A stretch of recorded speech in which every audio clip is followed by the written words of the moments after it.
काही आमदारांशी मी स्वतः रात्री बोललो, ज्या आमदारांची नावं आली होती त्या आमदारांचं म्हणणं असं आहे की आमची भेट जशी देवेंद्रजी आणि उद्धवजींची कोइन्सिडेंटली भेट झाली तशी नरहरी झिरवाळ साहेबांच्या दालनामध्ये जयंत पाटील साहेब बसलेले असताना आणि जेवणाचा वेळ असताना हे आमदार साधारणपणे गेले होते आणि साहजिक आहे जयंत पाटील साहेब या राज्याचे मोठे नेते आहेत, त्याच्यामुळं त्यांच्याशी भेटणं त्यांच्याशी बोलणं याचा जर कोणी वेगळा अर्थ काढत असेल की 18 ते 20 आमदार आमच्या संपर्कात आहेत तर मला असं वाटते ते त्या व्यक्तीचं अज्ञान म्हटलं पाहिजे। कुठलाही आमदार कुठेही जाणार नाही, ते अजितदादासोबत खंबीर होते आणि खंबीर राहतील। पुण्याचे भाजप उपाध्यक्ष ज्या प्रकारे वक्तव्य करतात याकडे कसं बघतात?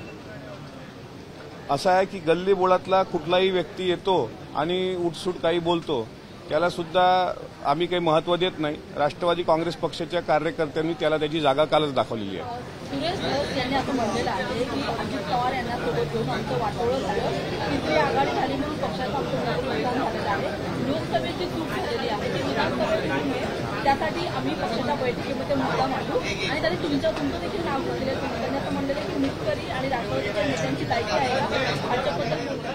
नाही, आता भाजपच्या नेत्यांनी आमची लायकी अवकात काढावी एवढंच काम त्यांना राहिलेलं आहे।